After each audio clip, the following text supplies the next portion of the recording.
Welcome, everyone, to Planning Alternatives Outlook 2019. I'm Nathan Mercereau, President of Planning Alternatives, and I'm delighted today that you took time out of your schedule to hear our thoughts about what's going on with the economy, planning strategies, and I know there are a lot of things on people's mind. We have plenty of issues that are in motion, and I want to invite you to submit questions as you have them as we go through the presentation. That will be on the sidebar of your screen. And at the end of the presentation, we'll be reviewing these questions and make sure that they are discussed, or if we need to set up a separate follow-up time to give you feedback, we are open and look forward to doing that. So for those of you who have visited us via webinar before, welcome back. For new attendees, we hope you enjoy our time together. We've had the opportunity to share our insight through a number of in-person town hall sessions, and this webinar is an opportunity to connect with you who may not have been able to attend or are at remote locations throughout the country. And we are recording this webinar so that if you want to review it later, it is available. Many things are in motion, as I mentioned, and you may have things on your mind around the financial markets. Certainly at the end of the fourth quarter of 2018, there was a sudden decline, and year to date, we've seen strong performance on the stock side of investing. There are political conflicts that are going on around the world. We're hearing about that. Issues like Brexit, for example, are still being worked through, and the implications trying to be understood and planned out for that. We have a lot of political issues within our country and a lot of initiatives that are creating discussion. Government shutdown is still a pending issue that's in motion. We have trade wars going on, or the threat of some of retaliatory action. So a lot of things are on people's minds about where we stand with a number of things. And while we don't have a crystal ball, we want to inform you of the strategy that we take as we plan your future and have a consistency with what's important with your wealth plan so that we're delivering to that point. If you were with us last year, one of the things that we discussed was the pace of change around technology. And we specifically talked about Bitcoin, which is a cryptocurrency used for purchasing, selling, exchanging goods, and it's on a platform called blockchain technology. Well, this time last year, Bitcoin was one of the main inquiries that we were receiving from customers and prospects alike. And in fact, it was the #1 most searched Google item in the United States for 2018. Bitcoin, if you had invested $10,000 a year ago at the beginning of January, by the end of 2018, your $10,000 would have been worth $2,700.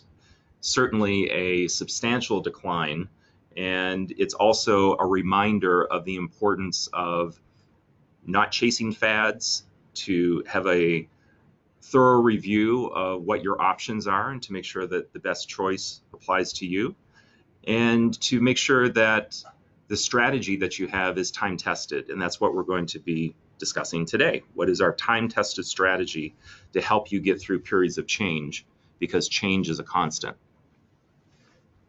Now, our outlook this year is going to be focused on two discussions. The first part of our discussion is going to be shared by Jim Long, our Director of Investments, who will be recapping 2018 and also discussing what's on our dashboard for 2019 and beyond, and how we're going to make sure that we are on point with our strategy with you. The second part of our discussion is a panel discussion. We have a unique opportunity to hear from our expert wealth advisors on legacy planning, specifically the topic of preserving your financial legacy. And I know this is a topic that is very important to all of you in various forms. So I just want to spend a couple of minutes to go into this topic to prepare us for that discussion. While you have a number of things going on in your life, and it may be transitions that are coming up, it may be family issues and how to address distributing wealth. It may be around Social Security elections. There's a lot of things on each person's dashboard that will make your view of legacy planning unique. And we spend our time every day helping people figure out what questions to ask and how to address things. What we've identified is the three questions on the screen of what do I need, what do I pass on, and how do I want to be remembered are really anchor points to help you think about what's important with your wealth. I encourage you to think about those questions as we go into the second half of our discussion. And to further explore that and to prepare for that discussion, I'd like to talk about, just briefly, generations. And the perspective that you have may be shaped by the generation that you're in. The perspective of people that you love or want to pass on your assets to will be shaped by the generation that they're in. So if we look at common generations, the first being the silent generation, this is the Korean and Vietnam War generation. It was common for a man to pledge loyalty to a company and go to work and pretty much stay there for his entire life. And then retirement meant after leaving that company, leading a life of reward and being at a point where he and his family would be enjoying the fruit of the labor that he put into that company. And those are just a couple of framing points about that generation and how the silent generation views money and finances. The boomer generation was born just after the Second World War. Usually there's two general groups of the boomers, whether it's people who wanted to really effectuate change in culture or people that were focused on career climbing and developing a career track. The boomer generation is the first really television generation, and it's also the first generation that talked about divorce, and that is an important element of planning when you think about preserving your legacy. This generation really embraced retirement. They celebrate it. So they're not looking to kind of take it easy in their retirement years. They want to explore. They want to travel. They want to create meaningful experiences. They'll skydive. And maybe you are in that generation or know of someone in that generation. And typically people are pretty energetic about what retirement means. Generation X is known as the latchkey generation. And they are typically people or families that grew up in families where there was a career being pursued by parents, and maybe they did experience divorce. Typically, they're very much more individualistic. This generation actually has 7 career changes during their lifetime. So as opposed to the silent generation, they have a lot of change that takes place. There's also Generation Y as a subset within Generation X as well. And this generation is really faced with a lot of debt because they had full access and have full access to a lot of discretionary purchases. And many in these generations are still struggling to work through the debt load that they're carrying. The millennial generation is the first generation that never knew a world without computers. They are completely digital literate, and they really focus on not living to work, but working to live. They want to create experiences and experience life so that they get ongoing feedback, but they see the work environment as a means to an end for them to enjoy life. A lot of academic pressure on this generation, and this generation faces a lot of student debt. Generation Z is interesting. I have 2 daughters who are Gen Zs, and I'm working on figuring them out. They're actually the largest of all the living generations now, and by next year will comprise of 1/3 of the population of the United States. They are very focused on the future, very tech savvy, or the people, the kids who may have 5 devices open and they're multitasking with ease. But what's interesting from a financial standpoint is with the concern about the future, they're quite frugal, and they're known as the penny pinching generation. These may be your children, your grandchildren, and as you think about the various generations and preserving your financial legacy, I want to encourage you to consider where you're at, where others are at, so that as we enter the discussion, you'll be equipped to start to take some action steps that are meaningful to you. Keep thinking about these questions, and we will be circling back to dive into this discussion more in the second half of our webinar. So to kick off the next section, I'd like to introduce Jim Long, our Director of Investments, who will talk about the financial markets, recapping 2018, looking into 2019. Welcome, Jim.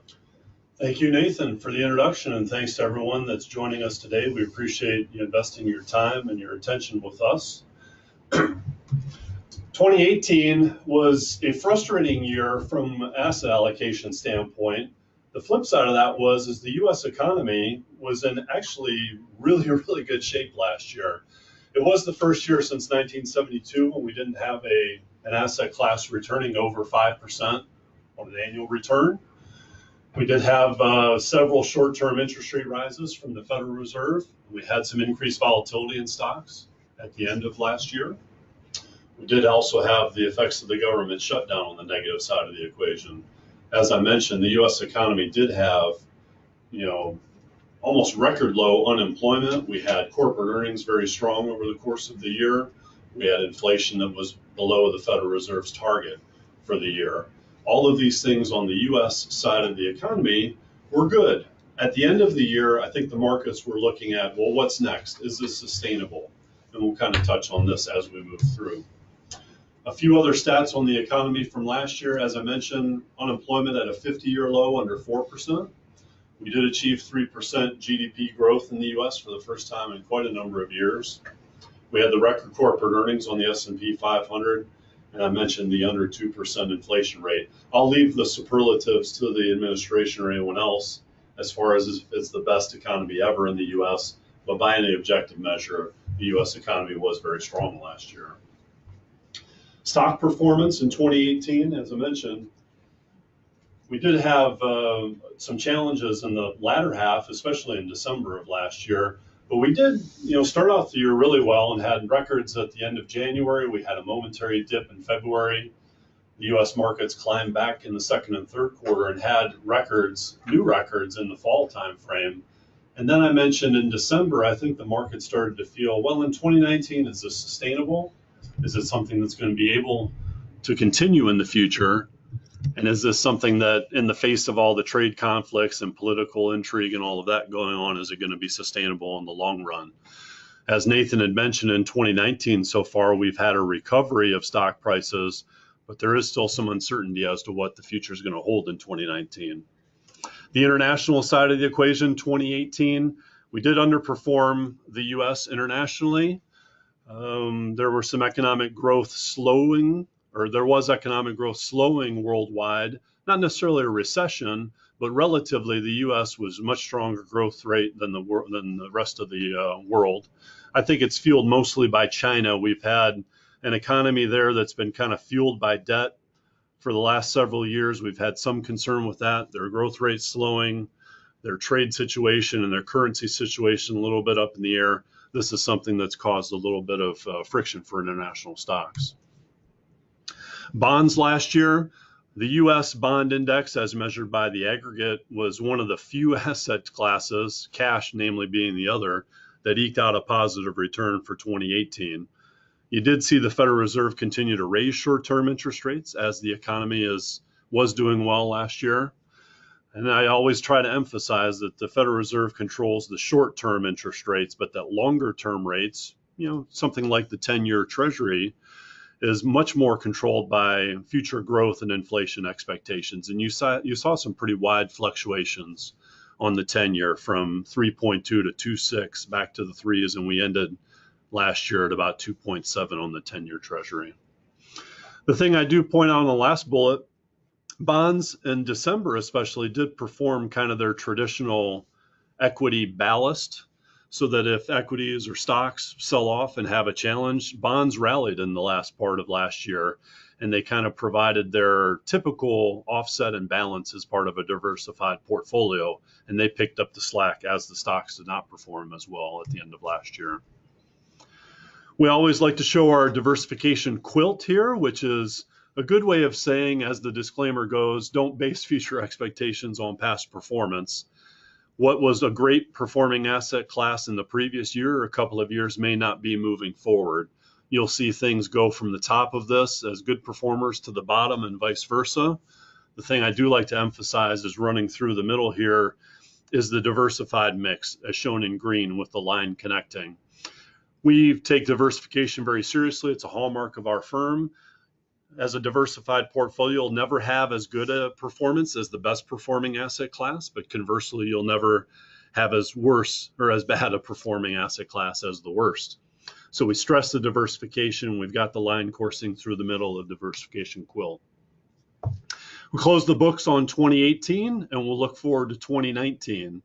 And I like to show this drawing, little old-timey drawing, and it gives you, and I'll give you a second to kind of see what you see here. Spoiler alert is you've got a duck with its bill towards the left. You've got a rabbit gazing off to the right. And I like to say that 2019 is this year because you can pretty much build a case for almost anything. 2019 is going to be great for stocks. We've seen that already in the first couple of months of the year. We've got a potential slowdown of growth. Maybe that's going to be a tough year for stocks. We've got bonds. 2019 is going to be ... If we change that into the market parlance of bulls and bears, I think we can build a case for either one of these. I think U.S. corporate earnings are going to continue to grow, albeit not at the same rate as 2018. I do think you'll see a little bit of a slowdown, and I swear I made this slide before the Federal Reserve minutes and all the notes came out where they were really going to pause on interest rates. But I think you're going to see that through 2019. I think inflation is still going to continue to maintain kind of a low status, especially with energy prices falling as they did last year, oil especially. The optimist in me would say that we're going to have a conflict resolution on trade issue, and that the old adage of bull markets don't die of old age, as long as the fundamentals are still good, are going to continue to hold. The bear side of the equation, I think that there's no imminent risk for a recession, but I think some of the storm clouds are gathering. We've got some slowing down of growth, both abroad and slightly less growth rate here in the U.S. We did temporarily, or more than temporarily, resolve this government shutdown, but you still have the political conflict between the administration and Congress that continues to throw monkey wrenches in. The specter of the Federal Reserve may be raising short-term interest rates once or twice if inflation and growth projections come up from a little bit.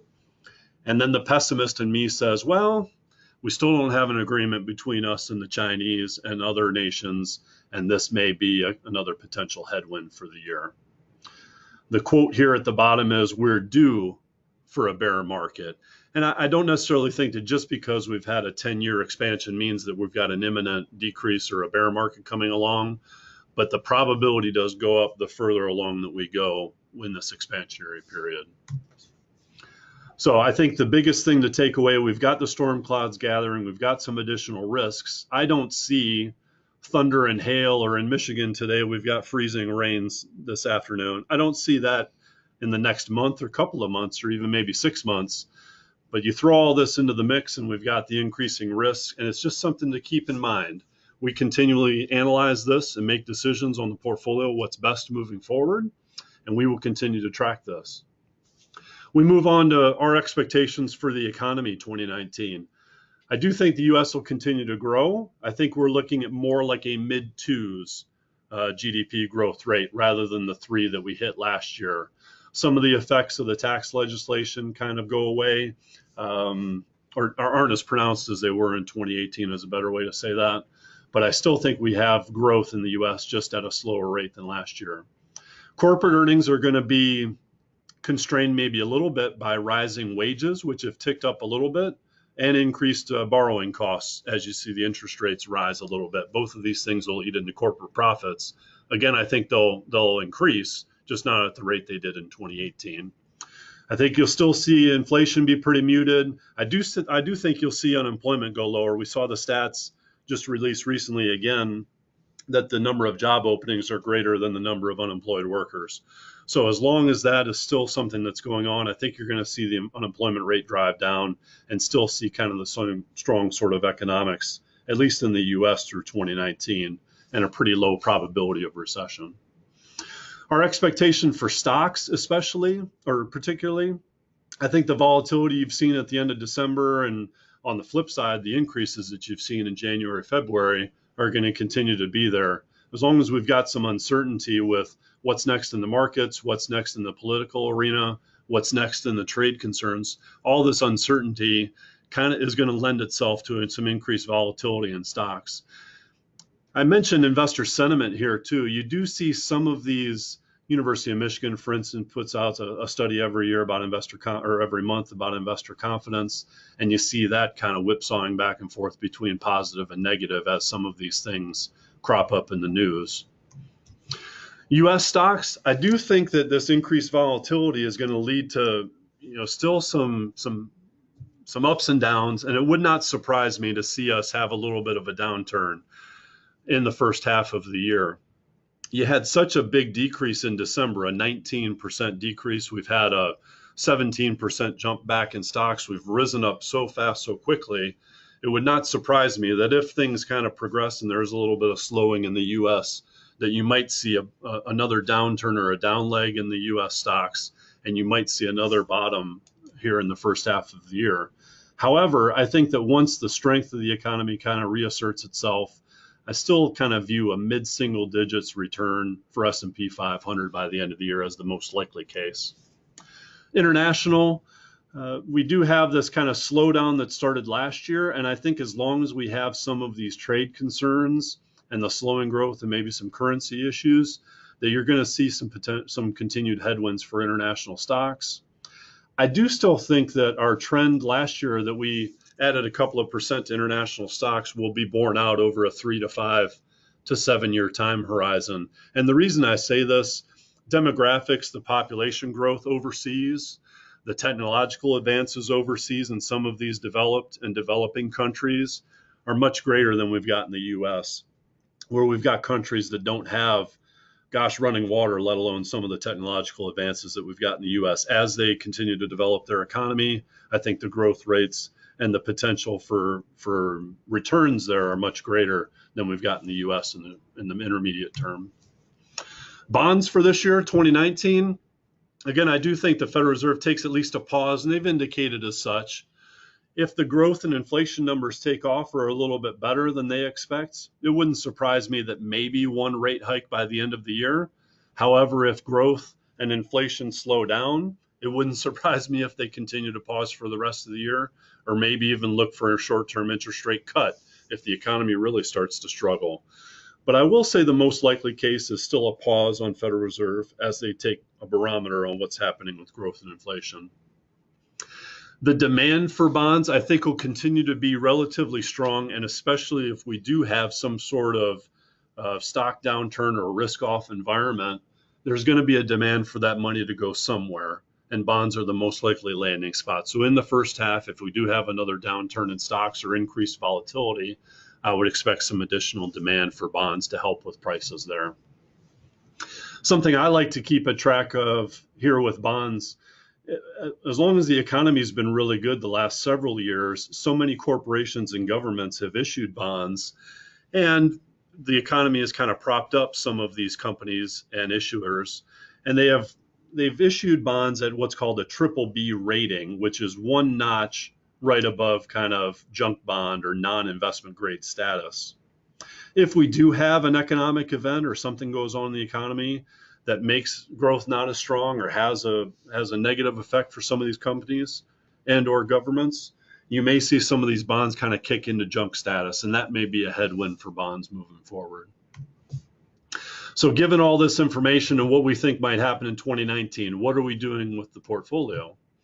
Well, as I mentioned with the quilt, the diversification still is our bedrock principle for the portfolio as we develop this for clients. We're globally diversified, not only across asset classes, things like bonds and stocks and other assets, but within asset classes, US versus international stocks, small, medium, large size stocks, and so on. We do rebalance funds or rebalance portfolios periodically to the desired risk objective for clients. And this is in an effort to reduce overall volatility. Again, we're never as high as the highest. We're never as low as the lowest. And this is a study that was recently pulled out from BlackRock. I borrowed it from one of our partners, and it takes a look at the last 18 years of investment performance. The title here, Diversification Wins. So the first couple of years after the dot-com blow up from 2000 to 2002, the S&P 500, basically US large stocks, down almost 40%. A diversified portfolio comprised of 60% stocks and 40% bonds, down about 13. But as investors, I'm upset because I still lost money. The next 4 years, S&P rallies quite significantly. The diversified portfolio also does really well. But as an investor, I'm upset because I didn't make as much as stocks. And you see the trend, 2008, really bad year.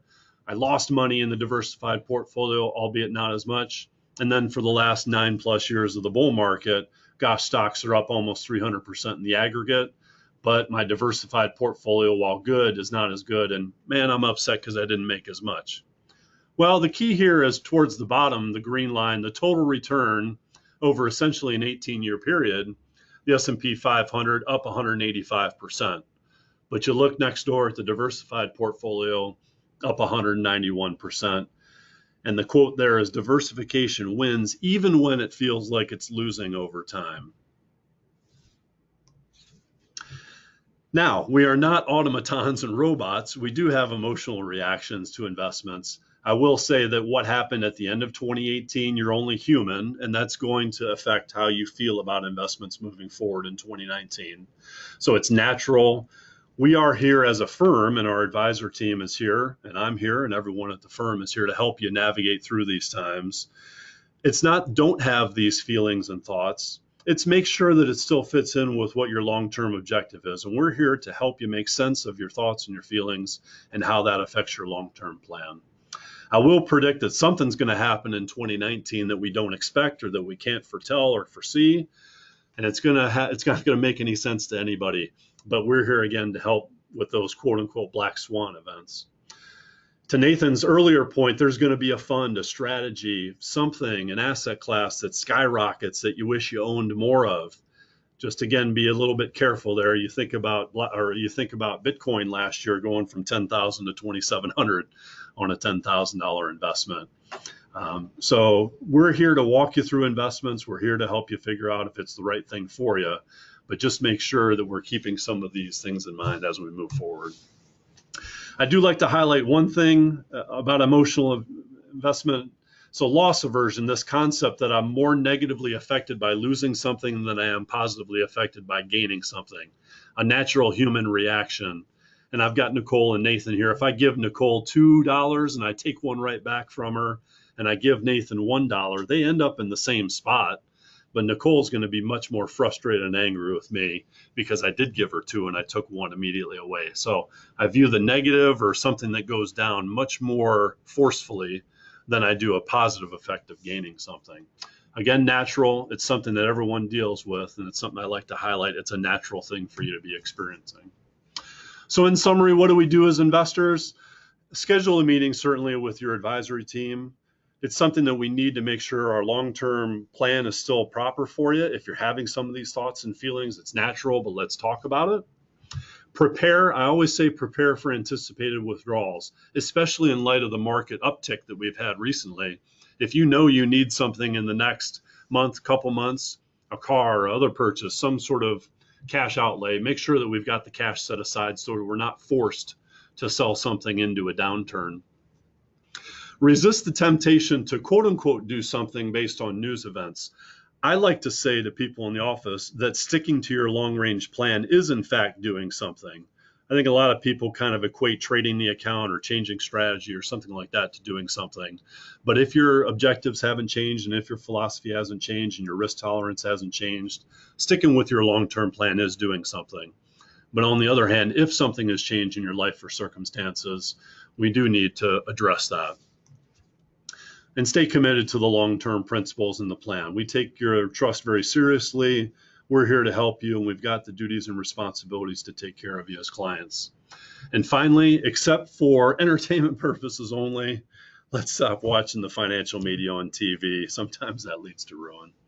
But at any rate, thanks much for your attention. I'll turn it back to Nathan now and the next part of the program. Thank you, Jim. I'd like to transition to our second half of our presentation, and we're focusing on the topic that we mentioned before of preserving your financial legacy. I'd like to welcome our panels, Nicole Wyrick, our wealth advisor, Julie Hall, Director of Financial Planning, and Jim Nazinski, our wealth advisor. And we're very fortunate to spend time with all of you today, and thank you for taking the time to share your insight. Preserving your financial legacy is a topic that we review on a daily basis with our clients, and it's a big topic. So in our discussion, I think it's best if we can just hit some highlights given the limitations of time, but we certainly welcome any follow-up conversations that arise out of this as you on our webinar and our audience are listening. So Nicole, I'll start with you. When I think about the topic of preserving your financial legacy, I immediately think about my estate. And I think, well, I have a trust, so I'm okay. What do you say to that? What are your thoughts? Well, Nathan, I would say, no, you're not okay, because a trust is not an estate plan. A well-coordinated estate plan typically has 5 documents. The first is a will. The second is a trust. The third is a durable power of attorney. Now, this is the document that gives someone the ability to make financial decisions for you if you are incapacitated and unable to do so on your own. The fourth is a medical power of attorney. This document is similar to the durable power of attorney. However, it gives someone the ability to make medical decisions on your behalf if you are unable to do so on your own. And a living will, which in some states is coordinated into that medical power of attorney. So a well-coordinated estate plan actually has 4 or 5 documents included in it, Nathan. And let me give you an example, a real-world example of why this might be important. So let's say after our webinar today, you head out to lunch and you drive by a gas station and you pull in to buy a lottery ticket because in Michigan, the Mega Millions jackpot is up to $260 million. So you buy your lotto ticket, head back to the office, and when you leave for the day, you head home and you're standing in your living room holding your ticket, watching the numbers flash upon the screen. And oh my goodness, you have all of the winners. You've just won $260 million in the state of Michigan Lotto. I love this example. And you are so excited. You love it so much. You start jumping up and down with such great vigor. Yes, vigor. Vigor that you have a heart attack. Oh, no. Okay. And you die. You have my attention. This is just hypothetical. You have a heart attack and you die. And yes, your estate is entitled to that $260 million. But you passed away too quickly after winning. You didn't have time to put it into your trust. So what happens? Because you didn't get into your trust, it passes via your will. A part of the will that's called the pour-over will. And it says, dear judge, if something happens and I forget or I run out of time and am unable to put an asset into my trust, please do so on my behalf. And that's why it's so important that you don't just have a trust, but you also have the other components of your estate plan. Great insight. Thank you.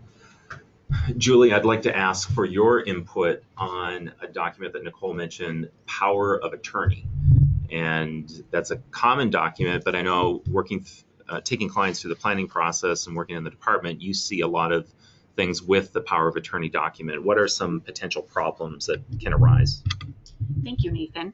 Well, there are many problems that can arise, and we're just going to focus on a few. But the first one, and just backing up exactly what Nicole stated, is number one, making sure you have the power of attorney document. Oftentimes we see people don't even have one in place, which is a huge issue.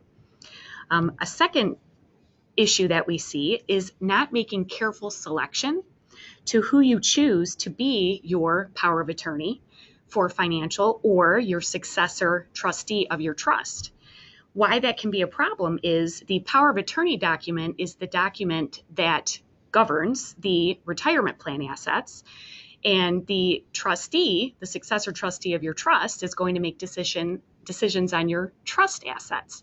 So if you are retired and you're needing income from your retirement assets and your trust assets, and you name different people, that can be a huge problem, especially if they don't get along or they live in separate states. So very careful selection is so important, and making sure that they have financial acumen. Do they want to have this responsibility on their shoulders, and do they understand what it means? The language of the document can be a big issue. Is the power of attorney document springing, or is it immediate? If it's springing, that means that your power of attorney can make decisions immediately, even if you're not incapacitated. And if it is, if it's springing, there is a requirement that needs to be satisfied for the power of attorney to be able to act. And who makes that decision? Is it one doctor? Is it two doctors? And if it's immediate, that person can make a decision immediately. So the language is very, very important. And having some oversight. Maybe you have two successor trustees that work together, or you have two power of attorneys that work together. That is very important as well. Jim, you and I were chatting about this whole issue, and I know that you had a client situation that came up. Would you mind sharing that story and some of the highlights? Yeah, to underscore what Julie said about making sure not only that you have documents, but they are done well. We had a client situation where the husband fell ill. The wife was the named power of attorney with a document by a high-powered law firm. She needed to take a withdrawal from his IRA, and she presented the power of attorney document to the company to do that, and they rejected it. And they said it lists his name as Dave when his legal name is David. And for that basis, they said, no, we will not honor this power of attorney document. That caused frustration, delay, legal fees. So Nicole's right, we need the documents. Julie's right, they need to be done well. Jim, you mentioned IRAs, retirement plans, and those are a common asset that many of our clients hold. What are some of the issues to address? Because these are a little bit trickier asset category when we think about legacy planning. Yes, I'll share two things about what makes it unique to plan for retirement accounts, which I'll simply refer to as IRAs. Now, the first thing is that these kinds of accounts are transferred to heirs differently than your other assets. So your will and your trust may direct everything else you own and say it all goes to your family, but your IRA is transferred via a beneficiary designation.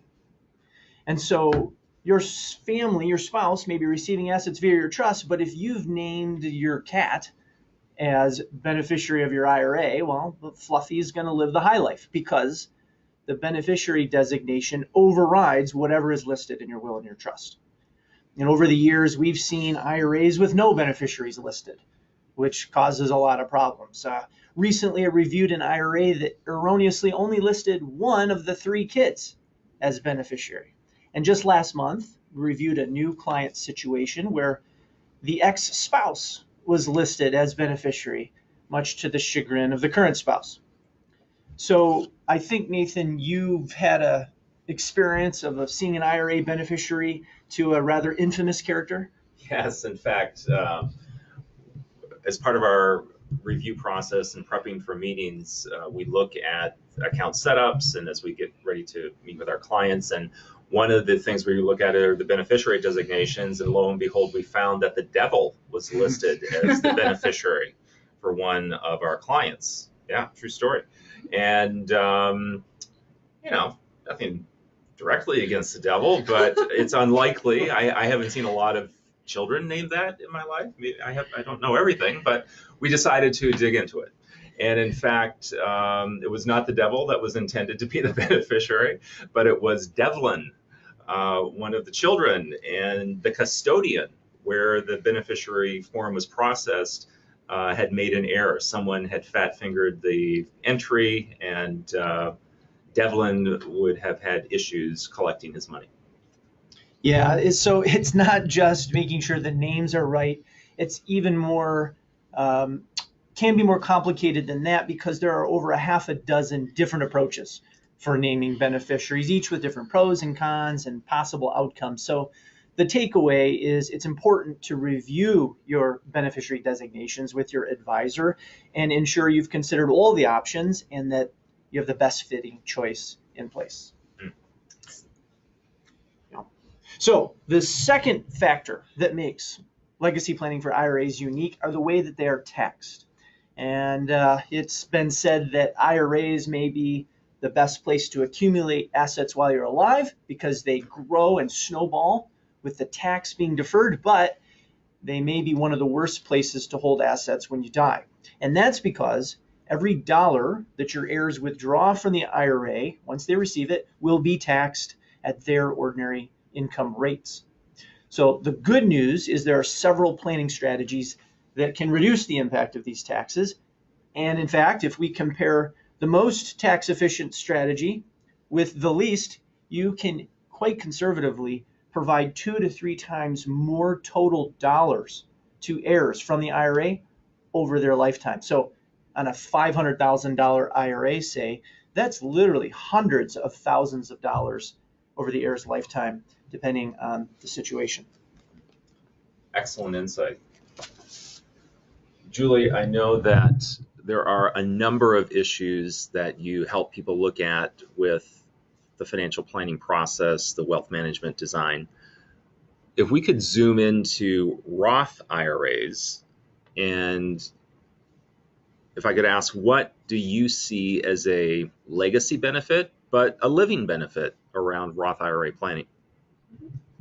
Thank you. Well, with recent tax law changes, the tax rates that we're seeing today may be the lowest that we may ever see again. So Roth conversions can be an excellent strategy, not only for first generation, but also for future generations. So converting at lower rates today can very well reduce tax rates in the future because distributions from Roth IRAs are not taxed. So that is a significant benefit for the first generation. There are no required minimum distributions of the owner and the spouse from a Roth IRA while living. So this is an excellent benefit because we often see that at age 70 and a half, when required minimum distributions kick in from retirement plans, clients can easily be bumped up into another tax bracket. And if you've heard of the debt snowball, it can be like the tax snowball. So you could be bumped up into a higher tax bracket. You may pay net investment income tax, Medicare surtax, and potentially pay higher Medicare premiums. So again, evaluating if a Roth conversion makes sense is critical in planning and can save potentially a lot of money for the first generation. If we talk about the benefits for future generations, we talked a moment ago about no required minimum distributions for an owner and a spouse. And we've seen at times where you may not need the income from those assets at all. So rather than having to take required minimum distributions, if you do that conversion today at lower tax rates and those assets can grow and grow tax-free, that's going to maximize the wealth that you transfer to the future generation. Now, we talked about required minimum distributions not being required for an owner and a spouse on a Roth while living, But for children and grandchildren, they do have to take a required minimum distribution on a Roth, but it is tax-free, and that's a great benefit. Roth IRAs are certainly a powerful and effective vehicle if it makes sense for a client. Nicole, IRAs, they are certainly unique assets. Are there benefits of leaving my IRA to charity if I have a charitable interest? Well, Nathan, with the exception of those very special Roth IRAs that Julie just told us about, IRAs can be great assets to leave to charity at the end of your lifetime because of the tax benefits. And let me walk you through why that is. If you were to leave your IRA to your children, they would be required to take a distribution based on their life expectancy. And as Jim mentioned, those distributions will be taxed at your children's ordinary income tax rates. That means that, depending on your children's situation, they could only be getting 50 cents on the dollar of what you leave them. That means Uncle Sam gets the other 50 cents. If you leave your IRA assets to charity instead, so long as the charity is a qualified 501c3 organization, meaning it's a qualified charity, the charity doesn't pay any tax on what you leave them, meaning they would get the full dollar on the dollar. So what I always recommend for clients is we take a look at all of their different types of assets.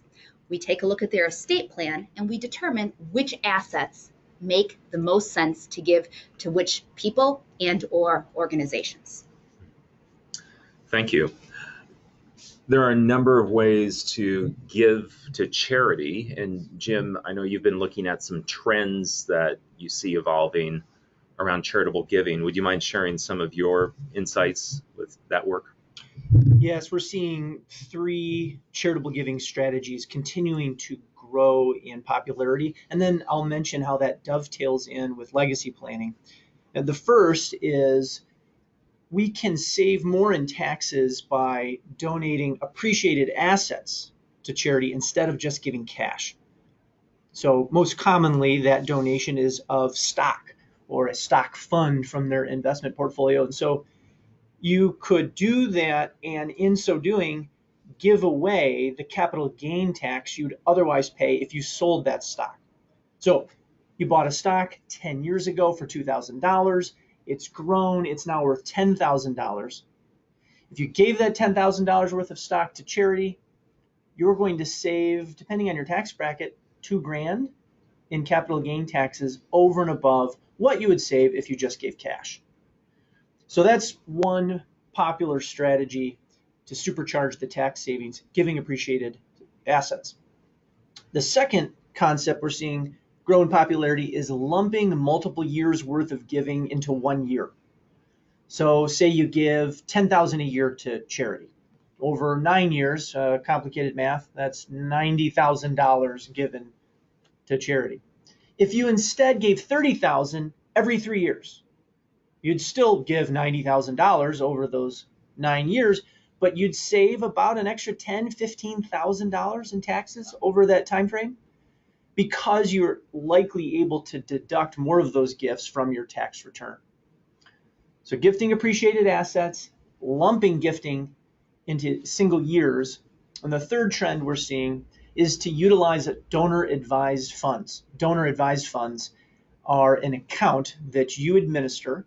It would look and smell and act like any other account you own at Charles Schwab or Fidelity.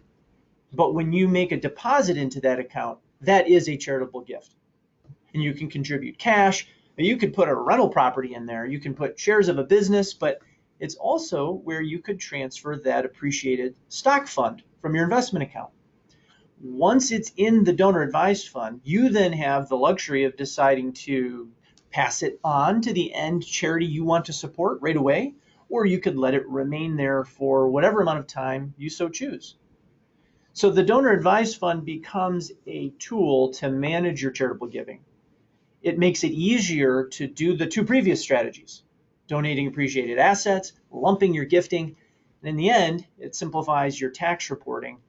And all of this is why it's becoming more popular. But we're also seeing a donor advised fund as a way for families to pass on their philanthropic values and goals by inviting their family to participate with them in the giving. We have one family we serve who around Thanksgiving every year, they gather and talk about what's in their donor advised fund and vote and decide on what charities to give the money to. Another family is passing a portion of their wealth when they die into the donor advised fund, and then are tasking their kids and also their grandkids to carry on the mission of giving to charities, some of which would be the charities they had been giving to while they were alive. And then they're saying, hey, you, what's important to you? Why don't you then step into that? So it's a way to keep the legacy of philanthropy going within a family. Thank you. Excellent insight. Julie, this whole topic of preserving your financial legacy involves organizing and coordinating some things. What are some steps that you would suggest be considered as people begin this organization process? Thanks, Nathan. Well, it's so important to get organized and to stay organized. So if it has been a while since you have updated your wealth plan, it's so important to sit back down with your advisor and go back through that process again. The first step is getting all of your financial documents together. So your investment statements, your tax returns, your estate planning documents, your insurance documents, getting everything together and having them reviewed periodically. The second step is prioritizing or reevaluating the prioritization of your goals. We call that the qualitative. So we want to make sure that we're organizing the quantitative, the documents, all the financials, and coordinating that with your goals.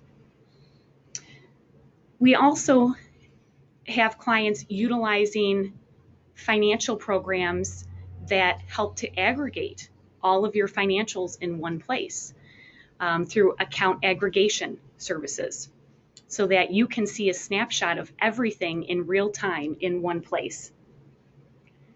And getting your passwords organized. There are software programs available that can keep all of your passwords safely in one place, making it very easy for you, for family members, for your power of attorney, to be able to access your financials if you become incapacitated.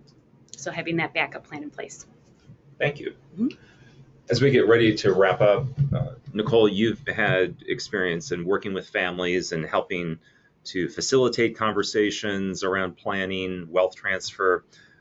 Why is it important to get multiple generations together around this topic? Well, Nathan, I could talk about this topic alone for a full hour, but I know our time doesn't allow for it today, so don't worry, I won't. But the successful transition of wealth from one generation to the next poses so many very significant challenges. If not done properly, wealth can be eroded instead of preserved, relationships can be damaged instead of fostered, and time can be wasted instead of saved. So it is so truly important to have open and meaningful dialogue to properly discuss the transition of wealth from one generation to the next. So the words of encouragement to anyone listening is to take the next step. Don't think that it will take care of itself. It is a process. One conversation may not be enough. It's just continuing to take the next step and have openness and transparency in your approach, but have a process that's followed.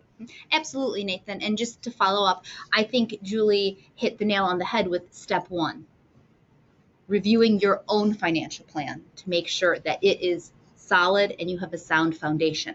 That's step one. Once that is in place, I would encourage all of our listeners to then move on to step two, which is to begin communicating that to the next generation. Excellent insight. Thank you.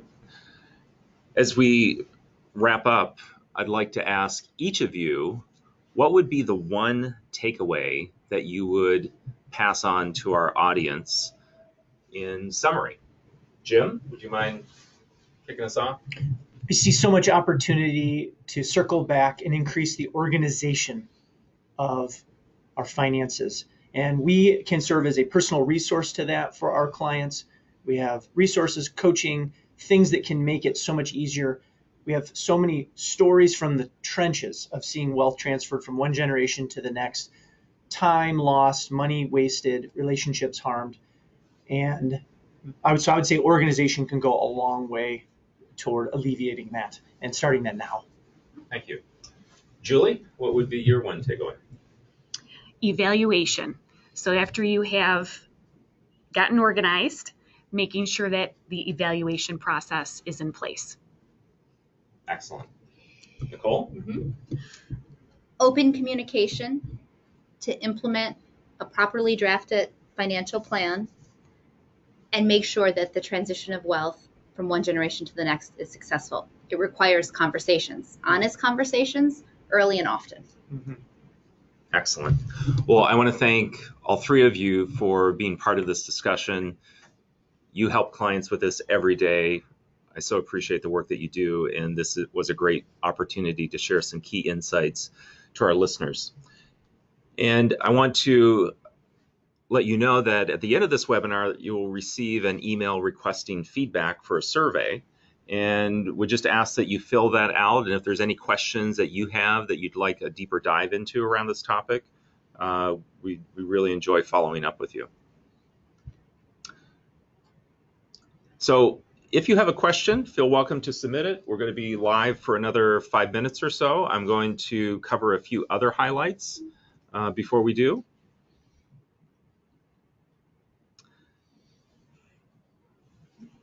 From a firm standpoint, Planning Alternatives, we want to make sure that you're aware of our photo contest, which we are in our 14th year. This is where everyone is invited as clients to submit a photo around a theme, and this year's theme is seasonal fun. So if you can have your camera ready, you don't need to be a professional photographer. We've had winners that have taken quick snapshots with their iPhone and been winners, but on October 7th, we are going to host an event here at our office to announce the winners. We have a professional judge that reviews all the photos, and it's a great time. But regardless of where you are in the country, please submit photos, and don't worry, it's however you interpret seasonal fun. And registration will be open in the coming weeks. Also want to highlight some new team members who have joined us since the last Outlook that we presented. Andrew Gerbach is an associate advisor working with Julie in the financial planning department and supporting advisors. Darlene Clausen, client service administrator, helping with administrative needs. Angelo Leslie is working on business development and the initiatives that we have to grow our firm. Florence Affatato is our chief legal counsel and our chief compliance officer, and we welcome her. And Phil Linson, who is working with Jim Long in the investment department. So if you are near our office, please say hello to folks, or we want to make sure, even if you're remote, that you know who team members are, and you're always welcome to contact any team member to serve you. We want to thank you for the time that you spent, and I will ask just a question as we wrap up to Jim Long. And from a investment standpoint, you said there might be a recession, there might not be. How does the stock market and recessions interact? In 60 seconds or less. Gosh, okay. All right. Well, I always like to try and emphasize that the health of the economy and the stock market don't always move in tandem. I had this earlier where we had kind of record U.S. economic numbers last year. We had stocks good at the beginning of the year, and then they kind of tailed off. So the stock market isn't divorced from economic information. I will say it sometimes takes its cues, but the stock market's always kind of looking at what's next. So I won't say that the nervousness and the skittishness is pricing in an imminent recession. I will say that, like I mentioned earlier, I just think the risks are increasing. I think the storm clouds are gathering, and I think that's some of the reason you see some of this volatility going on in stocks. I think you had such a sharp downturn at the end of last year, and we have had such a sharp uptick already this year that this volatility is going to continue. I think that the stock market is kind of taking its cues from economics, but it's not, a lot of people say this yield curve inversion, stuff like that. It's kind of going to be a predictor of a recession. Who knows? I think the key thing is to focus on the fundamentals, to always analyze like we do, and make sure that we're kind of doing the best thing for the clients. Thank you. One final question. Listener asked about disaster plan was one of the words on a slide. Nicole, quick definition of what that entails. Mm-hmm. A disaster plan is an important component of what families should be getting together to discuss in phase 2 of that family planning process we went over. So what is a disaster plan? It is essentially a dry run of the worst case scenario, which is, where are your assets located? If an emergency were to happen, where are assets? What assets are they?